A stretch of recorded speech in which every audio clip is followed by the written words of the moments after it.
हैं? ये क्या हो गया?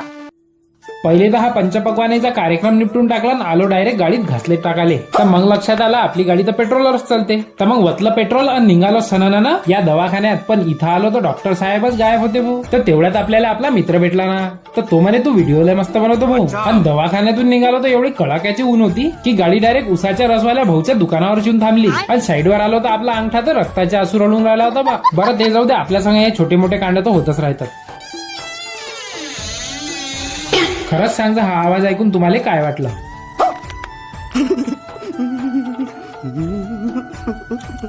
आणि ह्या लेकराले त्याचं नाव विचारलं तर हा आपल्यालाच मारायला लागला रे बा. तर तेवढ्यात आपल्याला आला ना फुकटचा. आणि चहा घेऊन एवढी फुर्ती आली की 2.5 मिनिटात काम एकदम ओकेच करून टाकलं रे बा. आणि मग निघालो सारखं खोजनपूरच्या रोडनं. तर हा सूरज म्हणे आपला ताल बरोबर नाही, आपल्याला व्हिडिओत नको घेऊ रे बा. हरामी हो बेटा. तर मग बोर्ड बनवून एकदम ओके करतोच तर काय, आपले शुभचिंतक तर एकदम उजालाच घेऊन उभे राहिले रे बा. आणि खरंच यायच्या ना आपलं काम एकदम फटाफट ओके झालं बरं.